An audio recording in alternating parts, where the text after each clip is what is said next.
The first lash tore her blouse. The second one tore her skin. But Clara Gray didn't cry out. She stood there barefoot in the thick dust outside St. Vincent's Chapel, while the preacher's belt came down again and again, like it was some kind of holy offering.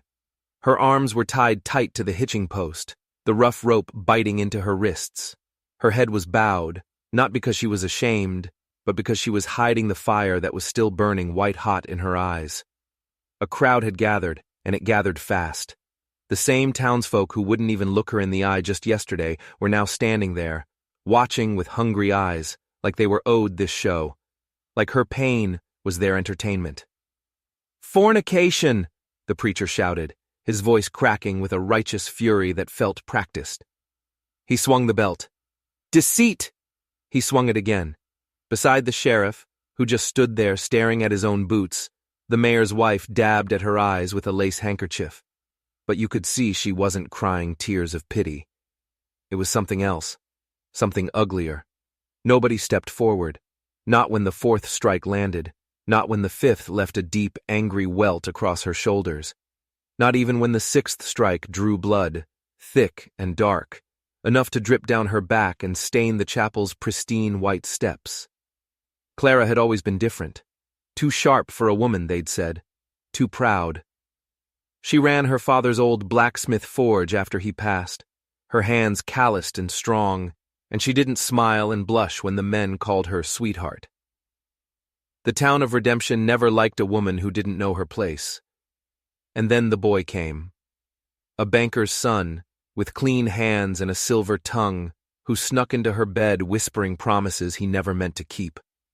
He was gone 2 weeks later, leaving nothing behind but a faint memory of his cologne. But he had left something behind. Clara stayed, and when her stomach began to swell, the town's judgment followed swift and sure. She was 27 years old, unwed, and worst of all, unrepentant. In a town like Redemption, that was a death sentence of a different kind. The preacher, sweat beading on his brow, raised the belt for the 7th time. He paused, savoring the moment, letting the silence hang heavy and thick. And that's when the silence broke. It wasn't Clara who broke it. It wasn't someone in the crowd finally finding their conscience. The sound came from the edge of the square. A man in a dust-stained duster, his hat pulled low, had stepped out of the shadows, and he didn't stop walking. He had no badge. He carried no rifle. He looked like he didn't belong anywhere at all, but he walked straight through the crowd like they were nothing more than ghosts, his boots making a slow, steady rhythm in the dust. Thump, thump, thump. The preacher froze, his arm still raised, the belt dangling from his fist. The entire town held its breath. Slowly, Clara lifted her head. There was blood on her lip, and her hair was matted with sweat and dirt. But her eyes, that fire still burning, locked onto the stranger. And it wasn't a look of pleading. It wasn't a look of hope. It was a look of recognition. But that was impossible. She'd never seen this man before in her life. She was sure of it. And yet, some deep, forgotten part of her knew him, knew the way he walked, knew the set of his shoulders. He didn't slow down. He stepped right onto the chapel steps, right into the preacher's space, and reached for the knot in the rope that held Clara's arms. He didn't say a word. His hands moved with a calm, deliberate purpose, and the rope fell away. No one moved. Not the preacher, not the mayor's wife, not even the sheriff, who suddenly looked very small and very afraid. When Clara's arms fell free, her legs gave out from under her. She collapsed, but she never hit the ground. The stranger caught her mid-fall, sweeping her up into his arms like he'd done it 1,000 times before. He held her like this was the very reason he was born, and still, he said nothing. He just wrapped her gently in his dusty coat, shielding her broken body from the prying eyes of the town, and stood there. A silent wall between her and the world that had tried to break her. The preacher finally found his voice, sputtering, "By what right do you interfere with God's judgment?" The stranger didn't even look at him. He just adjusted Clara in his arms, her head resting against his chest, and started walking. Right back the way he came. And this time, the crowd didn't just part like ghosts. They scattered like rats. They never heard him speak a single word, and Clara never had to. They didn't follow him. Not one soul from that chapel dared to take a single step. The cowboy walked with Clara in his arms, her blood slowly soaking through his coat, his boots steady on the dry, cracked street that had never seen a man like him before, a man who could silence a whole town without raising his voice. Clara was drifting in and out of consciousness, lost in a haze of pain and strange relief. Her lips were parted, her eyes fluttering, but her fingers, barely able to move, curled and clung to the edge of his collar, like she knew, even in her daze, that she was finally, impossibly, safe. But he didn't take her to the doctor's office. He didn't stop at the general store to ask for bandages or medicine. He didn't ask for help from a single soul. He just kept walking. He walked to the very edge of town, past her own smithy with its cold forge, past the communal well, and out towards the scrubland where the respectable folks didn't go. He stopped in front of a little cabin, dilapidated and forgotten, the one where the widow Grafton used to live, before the flood took her years ago. It had been left to rot ever since. He didn't bother with the rusted latch. He kicked the door open with his boot, the wood groaning in protest. Inside, dust motes danced in the single shaft of light coming through a grimy window. He laid her gently on the rickety cot inside, the only piece of furniture left. Then, with hands that were surprisingly gentle, he stripped off the ruined, blood-soaked remnants of her blouse. He took his own canteen, poured the precious water onto a scrap of his own shirt, and began to clean the terrible wounds on her back. His hands were precise, efficient, but soft. It was the way a man might handle a bird with a broken wing, like he'd spent a lifetime tending to broken things that deserved more than the world had ever given them. When Clara finally woke, the cabin was shrouded in darkness. The only light came from a small, flickering candle he must have lit on the floor. His heavy coat was still draped over her, thick and warm, and it smelled of dust, tobacco, and something else. Something faintly like sage and old leather. Her back throbbed with a deep, searing pain, and her lips felt swollen and cracked. But for the first time in months, her mind was clear. Crystal clear. She sat up slowly, clutching the coat to her chest like a shield. Her eyes scanned the small, dark room, and then she saw him. He was just a few feet away, sitting on the floor with his back against the door, as if standing guard. His hat was pulled low, casting his face in shadow, but she could feel his eyes on her. He was watching her, with an unnerving stillness. "Why?" she whispered, her voice cracking from disuse and pain. He didn't seem fazed. He just tilted his head, a barely perceptible movement in the gloom, and then looked down at his own hands, resting on his knees. She tried again, her voice a little stronger this time. "You don't even know me." Still, he said nothing. The silence in the cabin was so complete, it was like a physical presence. It was heavier than any words could ever be. He took a slow, deep breath, reached into his inner pocket, and pulled something out. In the flickering candlelight, she saw it was a strip of old leather. It was torn and weathered, but one edge had been carefully stitched with thick, familiar thread. He held it out in the palm of his hand. Clara's breath caught in her throat. Her heart hammered against her ribs. She recognized it instantly. It was her father's branding strap, the one he used to put his unique mark on every horseshoe, every tool, every single piece of iron that came out of his forge. She hadn't seen it in 10 years. "Where?" she started, her voice trembling. "Where did you get that?" The man finally lifted his head, and for the first time he looked her dead in the eye. In the dim light, she saw his eyes were the color of dusk, deep and unreadable. And for a long, terrifying second, she saw something flicker behind his silence. It wasn't pity. It wasn't anger. It was something that felt a lot like memory. He didn't speak. He didn't have to. The strap lay across his palm like a question that only she could answer, like a key to a door she thought was locked forever. Clara reached for the strap, her fingers hesitating just before they touched it, as if she expected it to burn her. The leather was worn smooth in places, rough in others. The stitching was still there, a clumsy but strong cross-stitch her father had done himself. On the other side, she could just make out the faint carved starburst he'd etched into it one drunken Sunday. This wasn't just a tool. It was a piece of her father, a piece of her life she thought was gone forever. This was lost, she said, her voice a thin, disbelieving whisper. It was lost in the fire that took him. I looked for it for weeks.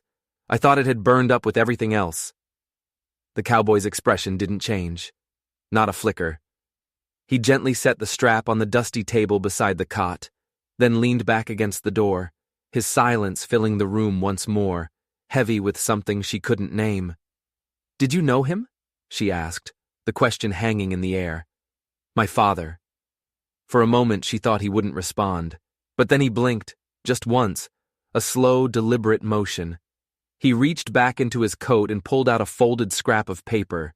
It was creased and yellowed with age, so fragile it looked like it might turn to dust in his hands. He didn't hold it out to her this time. He slid it carefully across the rough wooden floor until it stopped near her feet.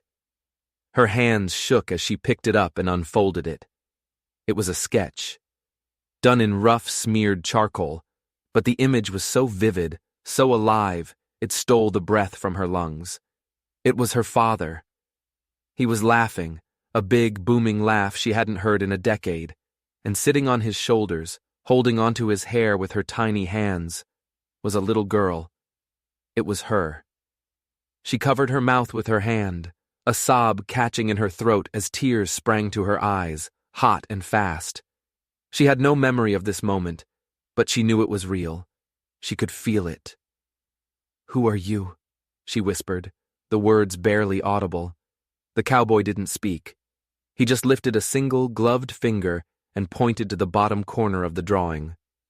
There, in small, neat letters, was a signature. M. Grafton. Her breath caught. Her mind reeled. Grafton, the widow Grafton, the woman who lived in this very cabin. The kind, quiet woman who took in stray animals and even strayer people, the one folks said had no family to speak of. The one who died in the big flood. People always said no family ever came to claim her things or give her a proper burial. But they were wrong. She had a son who drew this picture. "You watched us," Clara said, the realization hitting her like a physical blow. She looked from the drawing to the silent man sitting by the door. "You were there, that day. You were just a boy." He gave the faintest nod, almost imperceptible. "Why didn't you ever say anything?" she asked, her mind racing, trying to put the pieces together. "All these years. Why?" Still, he said nothing. He wasn't going to give her the answers easily. She looked at him then, truly looked at him for the first time. She saw the hard lines around his mouth, the way his jaw was clenched even in silence. She saw a thin, white scar that split his left eyebrow, like a forgotten word someone had tried to erase. It hit her then. He hadn't come to redemption to rescue her. Not really. He'd come to return something, a memory, a kindness, a piece of a past that no one else in that rotten town had bothered to carry. "You saw me before," she murmured, more to herself than to him, "before they all turned on me. And now you're here again." His dusky eyes met hers across the small, dark room. They didn't need a sentence. They didn't need an explanation. There was a story in his gaze, a story of loss and loyalty that stretched back a decade. It was all there, in a silence so deep it could hold everything that had never been said. Outside, the wind picked up, rattling the loose pane in the window frame, and for the first time in a very long time, Clara didn't feel ashamed of the life she lived, or the name she carried. She felt seen. The next morning, When Clara stepped outside the cabin, the air itself seemed to hold its breath. The sun was bright, almost violent, and the dust from the street curled around her bare ankles like it was waiting to see what she would do next. She was wearing her father's old work coat, patched at the elbows and smelling of cold iron, and beneath it, clean bandages the stranger had fashioned for her were pressed against the healing flesh of her back. The silent cowboy followed her out. He didn't walk beside her, but a few paces behind, shadowing her like a promise no one else had the courage to make. The church bell began to ring, its clang distant and cold. It was Sunday. The town had expected her to be gone. They expected her to crawl away in shame, to flee to the next county like the other women who'd been branded by the preacher's belt. That's what broken women did. They disappeared. But Clara didn't break. She walked with her chin held high, her gaze fixed straight ahead. She walked right back into the heart of redemption. She walked to the smithy, unlocked the heavy wooden door with a key that felt foreign in her hand, and strode inside. With a grunt, she stoked the embers in the forge. Flames roared to life, hungry and bright, and she began to feed them with scrap iron and old coal, pieces that had waited too long for someone to believe they were still useful. The sound of her hammer began to ring out through the quiet Sunday morning. Clang, clang, clang. It was a sound of defiance, a sound that said, "I am still here." By noon, people began to appear, not to help, not to speak, just to watch. They stood across the street in small, whispering groups, their Sunday best looking out of place against the grit of the forge. The mayor's son, the very same boy with the clean hands and empty promises, was walking out of the mercantile. He caught sight of her at the anvil, her face streaked with soot, her pregnant belly pushing against the front of her father's coat. He stopped dead in his tracks, his face turning as white as paper. He didn't wave, he didn't even nod. He just turned and hurried away, practically running. Clara watched him go. He hadn't said a word for her when she was being dragged into the square. He didn't deserve a single word from her now. But what made the whispers in the crowd die down, what made them stumble back a step, wasn't just her. It was the man who had suddenly appeared at her side. The stranger. He was hammering slowly at a heated blade, his sleeves rolled up to the elbows, revealing forearms corded with muscle. Faint silvery scars crisscrossed his skin, quiet and ancient, like truths carved deep. He never looked up at the crowd. He never asked for a wage or instructions. He just stood beside her, the rhythm of his hammer falling into a perfect, steady beat with hers. Clang, clang. It was as if they'd learned the same song from the same fire, a long, long time ago. A little boy, no older than 7, broke away from his mother and darted across the street. He stood at the entrance of the smithy, his eyes wide with a mixture of fear and fascination. He held out a single grubby copper coin. Clara stopped hammering. She walked over, knelt down, and took the coin gently from his small hand. Then she picked up a horseshoe she'd just finished, one she'd etched with a single, small star, the same star from her father's branding strap. She pressed it into the boy's hand. The child stared at the horseshoe, then up at her, and a huge grin broke across his face. He turned and ran back to his mother, shouting with glee. Clara didn't smile back, but something in her eyes softened, and when she glanced over at the silent cowboy, he finally met her gaze. His eyes were steady, and in their depths, she saw something that looked like pride. She wasn't the story the town wanted to tell anymore. The shamed woman, the broken harlot. That story was over. Now, she was the story they couldn't ignore. The town had to call him something. They settled on the silent one. It fit. He'd been there for weeks, and no one had heard him utter a single syllable. No one knew his name.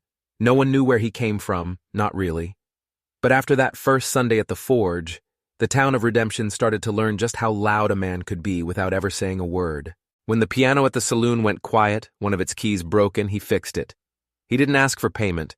He just walked in, used 3 nails from his pocket and a length of wire pulled from his saddlebag, and walked out, leaving the piano player staring in disbelief as the music flowed again. When the bellows at the forge finally cracked from age and overuse, he built a new one. He used wood he scavenged from the collapsed section of the chapel fence, the part that had fallen during a storm years ago and no one had bothered to repair. He never charged. He never asked for thanks. He just saw something that was broken, and he fixed it. And still, no one dared approach him. No one spoke to him. No one except Clara. She began to speak around his silence, treating it not as an absence, but as a language only she could understand. "Coffee or tea?" she'd ask in the mornings, placing both mugs on the rough-hewn table in the cabin. She never waited for an answer. She just watched to see which one he'd reach for. It was always the coffee. One evening, as he was cleaning a hunting knife, she noticed the way he favored his left hand. She saw the deep, twisted scars around his right wrist, the kind that come from a break that healed badly. "You were a left-handed shooter, weren't you?" she asked casually. He didn't flinch. He just paused his work, looked at her, and slowly raised his left hand. He mimed a quick, sharp draw, his fingers curling around an invisible pistol grip. Then he let his hand rest on the table between them. "What happened?" she asked, her voice soft. His fingers tapped on the table. 4 quick taps, a pause, then 4 more. It was Morse code, a strange habit her father, a former telegraph operator for the railroad, had taught her as a girl. "Watch for a trap," he'd said. That's what the stranger spelled out. T-R-A-P. Clara blinked, processing it. "You trusted someone you shouldn't have." He looked away, out the dark window. The message had been enough. The conversation was over, and that was how he told his stories. In gestures, in fixed tools and silent work, in the way he could calm a spooked horse with just a touch. Clara learned to read the tightening of his jaw, the flicker in his eyes, the slight tilt of his head. She didn't need more. Not from him. One night, she finally felt ready. She pulled out the small metal box of belongings they'd managed to save from the fire that had taken her father. Things she hadn't been able to bring herself to touch in 10 years. There were letters, their edges charred black, a photograph of her mother, her face faded but still smiling, a heavy silver coin from the war her father had carried for luck. The silent one sat beside her on the floor of the cabin as she took them out one by one.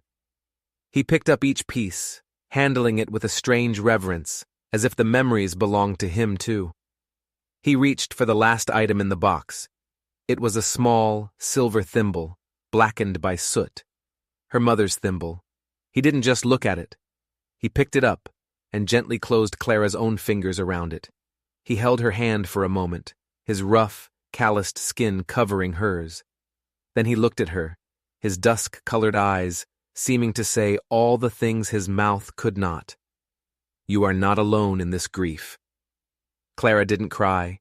She just nodded, a single sharp nod of understanding. Because when the world had screamed at her, punished her, and cast her out, this man had held her together with nothing but his quiet, unwavering presence. And somehow, that silence had rebuilt more of her heart than any apology ever could. It was nearly dusk a few weeks later when the knock came. It wasn't a friendly knock. It was sharp, deliberate, and wrong. Clara stood up from the stool by the forge, wiping the soot from her palms onto her trousers. The silent one was already moving, stepping in front of her before she could even take a breath, his hand resting lightly on the hilt of the knife tucked behind his belt. The cabin door creaked open to reveal Reverend Alder. His boots were polished to a high shine, his black collar was starched and impossibly white. There was no trace of the man who had swung a leather belt in the town square, his face twisted with rage. This man was calm, composed, and somehow even more menacing.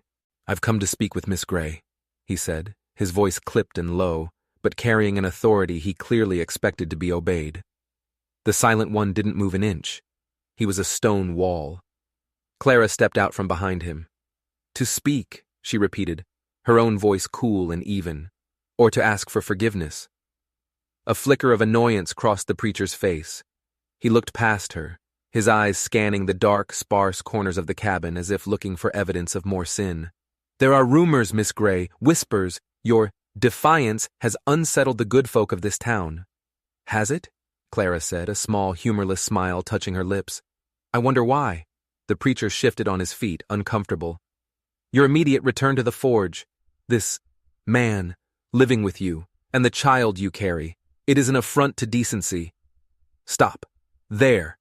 Her voice snapped, as sharp and sudden as the crack of a whip. You forfeited any right to speak about my child the moment you chose to raise your hand against me instead of offering your help. The preacher's jaw tightened, a muscle jumping in his cheek. I acted according to Scripture. The town required a lesson in morality. You acted on fear, she shot back. She folded her arms across her chest, feeling the solid, grounding presence of the man just behind her. He was an anchor in the storm of the preacher's judgment. You punished me to make sure every other woman in this town would stay silent, stay afraid, stay in her place. You wanted to make an example of me. And yet, here you are, the preacher muttered, a bitter twist to his lips. Yes, Clara said, taking a step forward. Here I am, because someone chose to stand by me when no one else would. Someone chose kindness over judgment. The Reverend's eyes flicked to the silent one, and a look of pure, unadulterated venom flashed across his face. He is not of this town. He is an outsider, a vagrant. Then maybe I'm not of this town anymore either, she replied, her voice ringing with a strength she didn't know she possessed. I've outlived its judgment. I've outlived its hate. And I've outlived its fear. The preacher sighed, a long theatrical sound of defeat. He took a step back from the doorway. Pride is a sin, Miss Gray, a terrible sin. And cowardice is a plague, Reverend, she said, her eyes boring into his. And it's one I've decided to stop inheriting. He left. He didn't offer a blessing. He didn't offer an apology. He didn't even say her name again. He just turned and walked away into the growing darkness. Clara smiled, a real, genuine smile, as she shut the cabin door. For the first time, she hadn't needed anyone's permission to speak her own truth. She turned and met the silent one's eyes. He lifted one eyebrow slightly, a question in his gaze. He won't be back, she said with certainty. The man reached into the hearth, where the fire was burning low. He took the iron tongs, pulled out a single glowing red coal, and carried it to the anvil. He placed it carefully into the center of a small iron disc he'd been working on. It wasn't a brand of punishment. It was something new, something of her own making. And for the first time in her life, Clara Gray was about to carry a mark that meant she belonged to no one but herself. By the end of that week, Clara's name had changed in the town's mouth. It was no longer a whispered shame. It was a warning, spoken with a clenched jaw. Men who used to ignore her now tipped their hats when they passed her on the street. It wasn't out of politeness. It was because they didn't want to meet her eyes. The same people who had called her harlot in the square now muttered words like witch or marked under their breath as she walked by. Maybe the silence had made her dangerous. Maybe her refusal to apologize, her refusal to be broken, was louder and more threatening than any sermon. Every evening she walked through the town, sometimes with her hand resting on her swollen belly, other times with her arm linked through the silent one's, as if it was the most natural thing in the world. He still never spoke, but the townsfolk talked enough for both of them. At the general store, the clerk fumbled her change, his eyes darting everywhere but her face. At the saloon, two rough-looking ranch hands stopped their conversation mid-sentence when she walked in to buy a small bag of sugar. They just stared, as if seeing her standing there unbroken and proud threatened some fundamental belief they held about women like her. But the worst of it came from Annabelle, the banker's niece, a woman who had always looked down on Clara. She was sitting on the porch of the Mercantile with her friends, and she spoke just loud enough for Clara to hear. She doesn't even have the decency to look ashamed. That man, whoever he is, risked his good name for her, and she walks around like she earned it. Clara stopped. She turned, slow and steady, and her gaze cut straight through Annabelle's smug superiority. He didn't give me anything I didn't already own, Clara said, her voice carrying clearly across the dusty street. "He just made it visible for cowards like you to see." The porch went dead silent. The silent one stood just behind her, his arms crossed over his chest, a mountain of quiet disapproval. His silence was louder than any threat could ever be. Later that night, they sat on the small, rickety porch swing he had repaired. The air was cool and smelled of pine. Clara had been quiet for a long time, watching the stars begin to appear in the darkening sky. She turned to him. "What do you see?" she asked softly. "When they look at me like that, what do you see?" He didn't answer with words, of course. He never did. He reached into his pocket and pulled out a small object wrapped in a piece of cloth. He handed it to her. She unfolded it slowly. Inside, nestled in the cloth, was a ring. It was made from a single, broken nail, a thick, rusted iron nail that had been heated in the forge, bent, and hammered into a circle. It wasn't perfect. It wasn't polished or pretty, but it had been forged in fire and shaped with patience. It was strong, unbreakable. Her fingers trembled as she touched it. "This is—" She couldn't finish the sentence. He simply nodded. It wasn't a proposal. It wasn't a claim. It was a gesture. It was an answer to her question. "This is what I see. Something that was broken and discarded but made strong again. You are not too ruined to be held. You are not too scarred to be beautiful." Clara didn't cry. She never cried for pity, but her eyes shone in the starlight, and without a word, without any ceremony, she slipped the iron ring onto her finger. It fit perfectly. The world had tried to break her. The world had tried to silence her.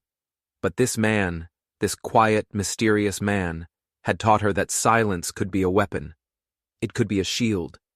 And it could be a source of incredible strength if it came from a place of choice.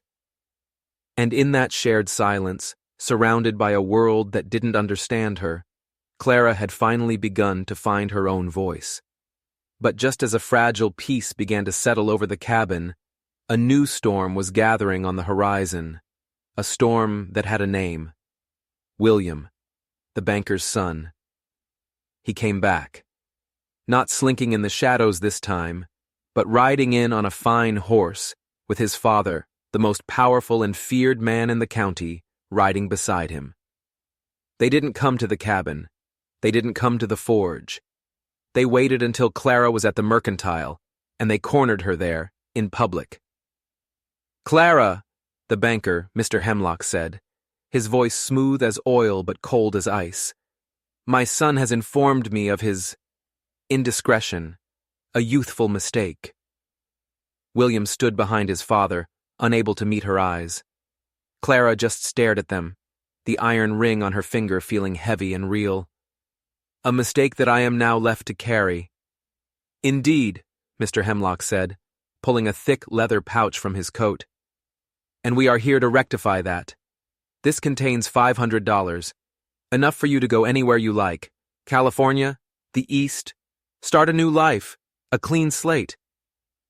"And the child?" Clara asked, her voice dangerously low.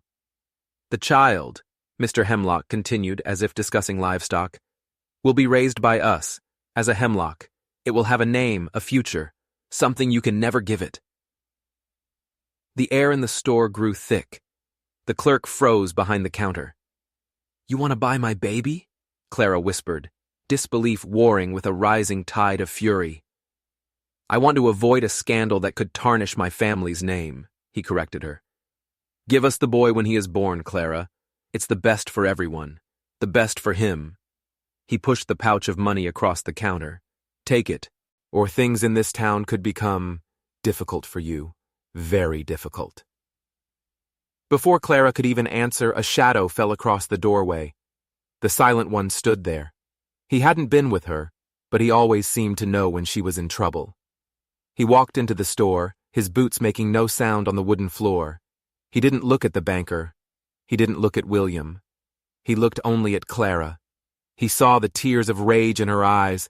He slowly walked to the counter, picked up the pouch of coins, and held it in his hand. Then he turned to face the banker, and for the first time, everyone in that store saw the truth. This was not just a quiet drifter. This was a man capable of terrible violence. It was there in the cold, flat stillness of his eyes. He didn't speak. He just opened his hand and let the heavy pouch drop to the floor with a loud, final thud. Then he placed his hand on the small of Clara's back and guided her out of the store, leaving the money and the banker's threats lying in the dust. That night, the questions that had been simmering in Clara's mind boiled over. It wasn't just about her anymore. This was bigger. "My father," she said, her voice tight. "The fire at the forge, the official report said it was an accident, a stray spark." She looked at him, her eyes searching his. "But the branding strap. It wasn't in the ashes. It was gone. You had it. How?" He was silent for a long time, staring into the fire. Then he reached for a piece of charcoal from the hearth. On a spare piece of wood, he began to draw. A crude shape of a man. He drew a bag of money next to him. Then he drew the forge, with flames coming out of it. And then he drew a second man, running from the fire, clutching something small, the branding strap. Clara's blood ran cold. "It wasn't an accident. Someone set the fire." He nodded once. "Who?" He tapped the drawing of the man with the money bag. Then he made a small, almost imperceptible gesture towards the east, towards the fancy side of town, where the bank was, where the Hemlocks lived. "The banker?" she gasped. "Why? My father had no money." The stranger erased the drawing and started a new one, a map of the land around her forge. He drew a line, a railroad line, coming straight through where the smithy stood. It all clicked into place. The railroad was coming through. They'd been trying to buy her father's land for months, but he refused to sell. He loved that forge. It was his life. If he wouldn't sell, they would just take it, get rid of him, and make it look like an accident. And the man they paid to do it, he must have taken the strap as a souvenir, a trophy. "And you?" she whispered. "How did you know?" He pointed to himself in the drawing, a small figure hiding in the trees, watching, always watching. He'd seen it all. A new question rose, even more terrifying. "Your mother," Clara said, her voice barely a whisper. "The widow Grafton. They said she died in the flood. An accident." His hand froze. The charcoal stopped moving.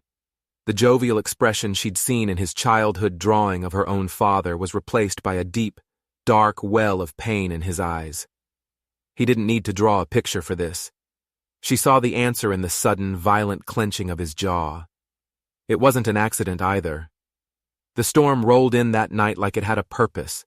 The sky turned a bruised purple, and the wind howled around the small cabin, rattling the door in its frame.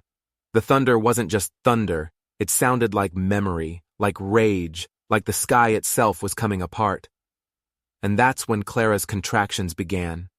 It started with a low ache in her back, and then a sharp clenching grip that made her grab the edge of the table and hold on tight, her knuckles turning white. The silent one didn't flinch.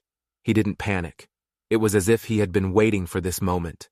He moved with that same calm, efficient grace. He built the fire higher until it roared in the hearth. He put a pot of water on to boil. He stripped the cot and replaced the rough blankets with clean sheets he had bought weeks ago and stored away. He didn't speak.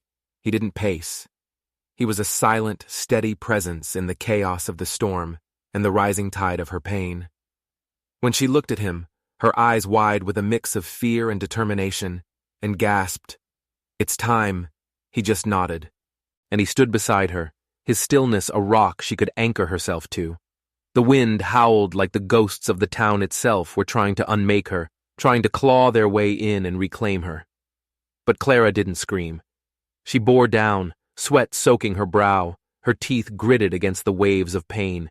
She was a blacksmith. She knew how to handle fire and pressure. She knew how to forge something new from heat and force. And when her voice finally broke, when a cry was torn from her throat, it wasn't a cry of pain. It was a cry of power. A roar that defied the storm, defied the town, defied everyone who had ever tried to break her. He was there, his hands steady beneath her knees, his face a calm mask in the flickering firelight. He was there to catch the new life she was bringing into this violent world.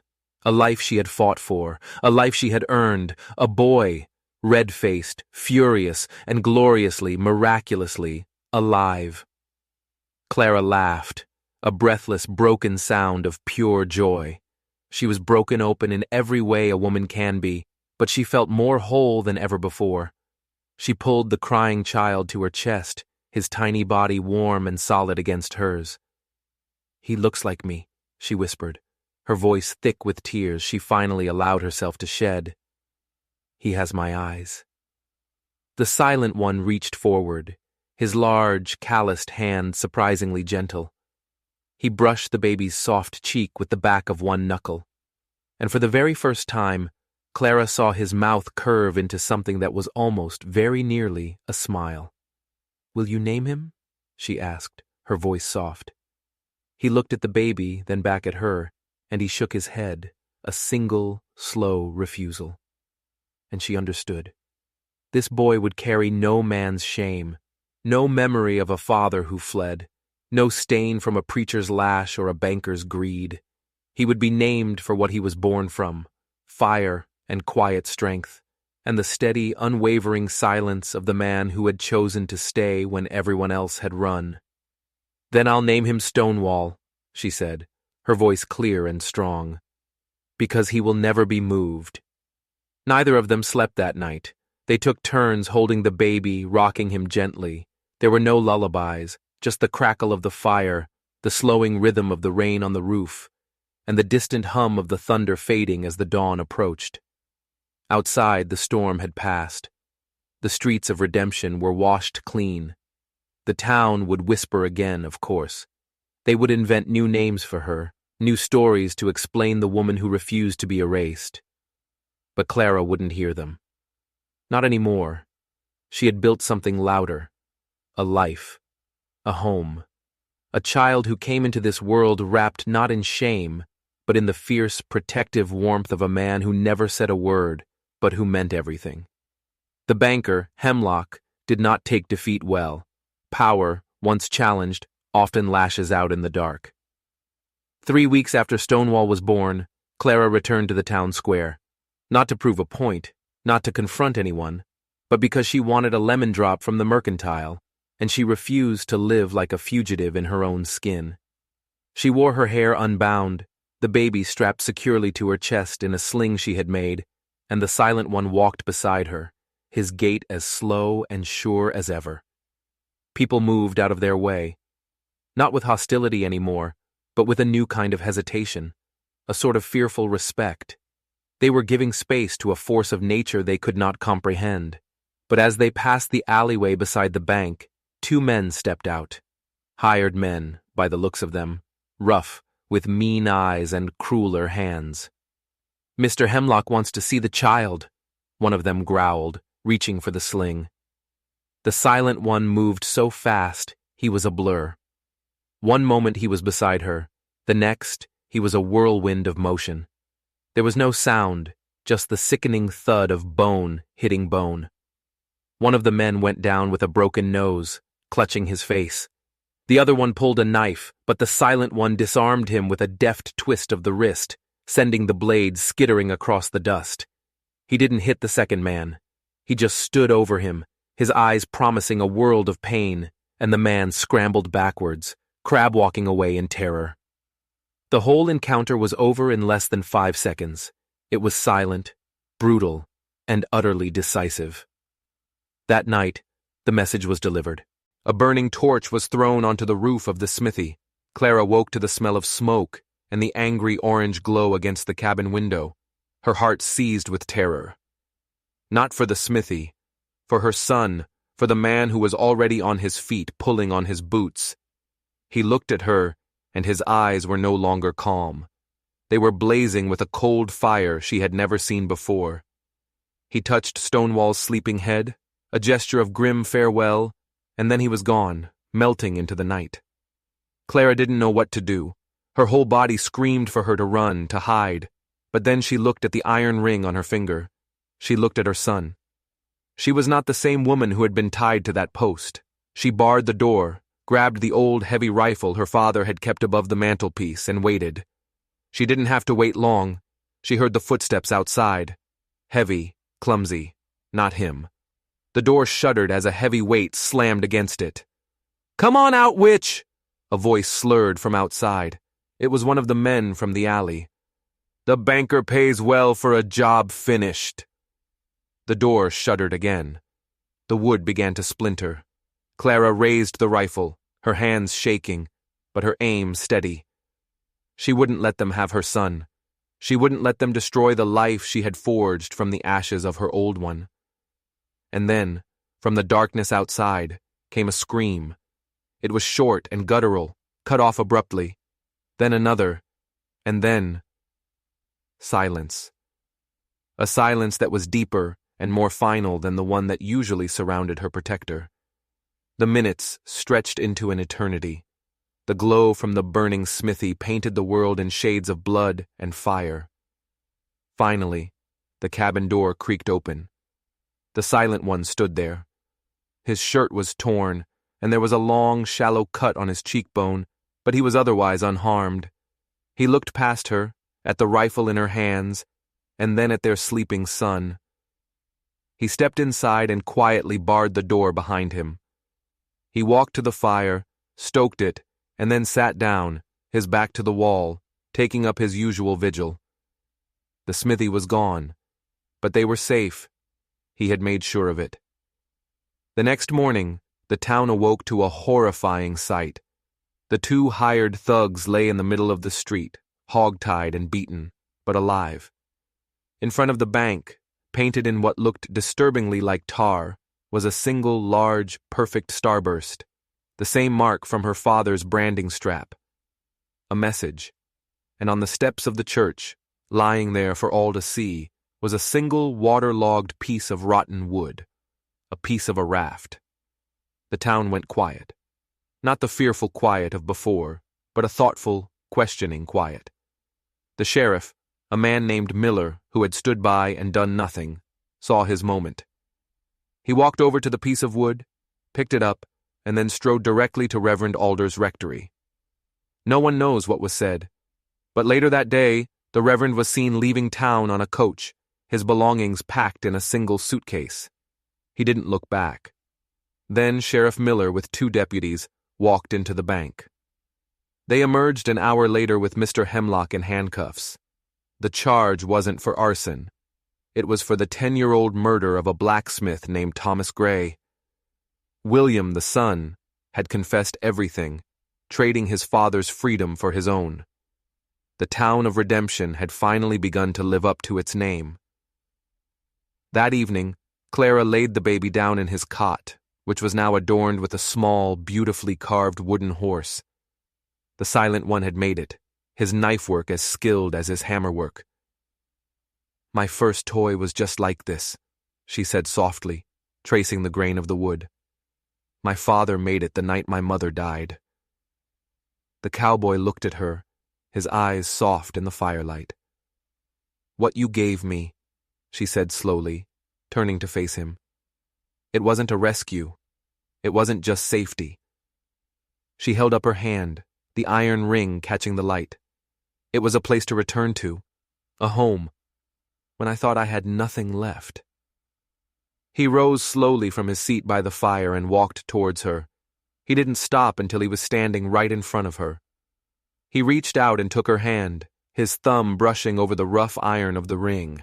For a long moment neither of them moved. There were no vows exchanged, no promises made. But in that shared silence, in the space between their heartbeats, there was the steady, undeniable pulse of something whole and true. He raised his other hand and brushed his fingers against her cheek, his touch gentle, hesitant. Clara leaned into it, closing her eyes.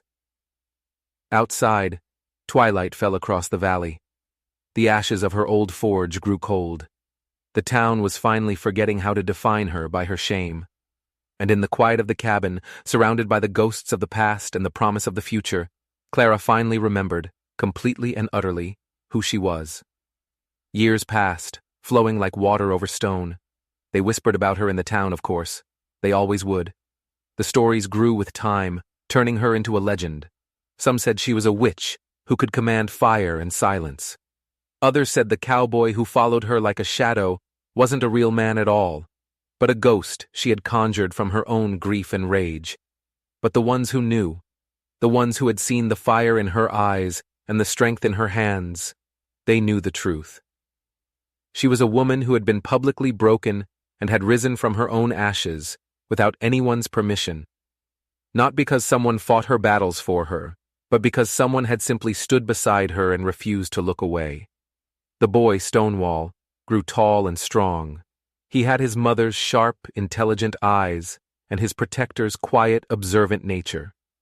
He learned to swing a hammer at the new forge they built, his strikes ringing true and clear.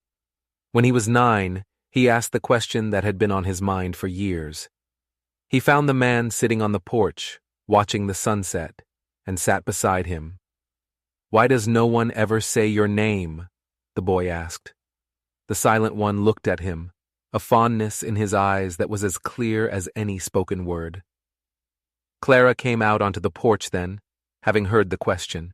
She smiled, kissed her son on the top of his head, and said, "Because names don't make a man real, my love." She looked at the man beside him. "Deeds do." On her final day, many, many years later, Clara was an old woman. Her hair was the color of silver, and her hands, though wrinkled, were still strong.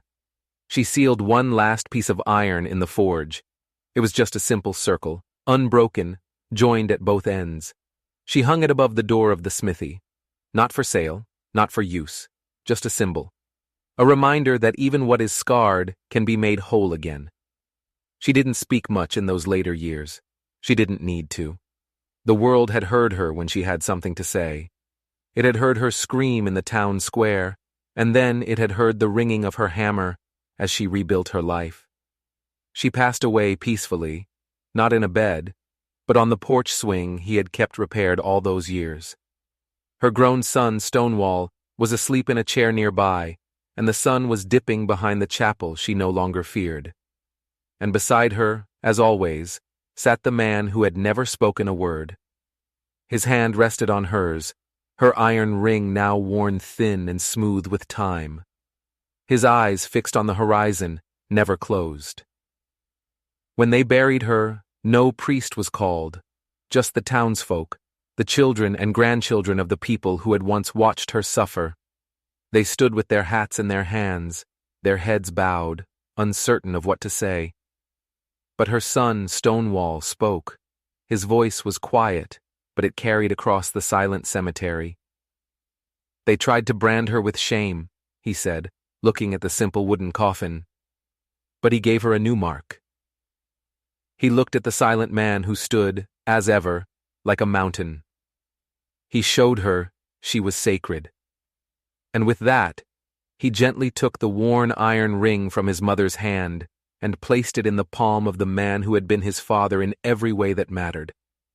They say the silent one vanished after that he just walked away, over the hills, and never looked back, his purpose finally fulfilled. But the forge remained, and the unbroken circle still hung above the door, and the swing on the porch of the old Grafton cabin still moved gently in the breeze. Because the town of Redemption didn't build Clara Gray's legacy. She did. She forged it herself. Not with noise, not with rage, but with a silence that was chosen, steady and sacred. She had been whipped in front of the world, but she had been held, truly held, by someone who didn't need a single word to explain why she was worth it. And in the end, that was the loudest thing of all. If this story stayed with you, don't forget to subscribe, and let us know in the comments. Do you think true strength is found in the noise we make, or in the silence we keep?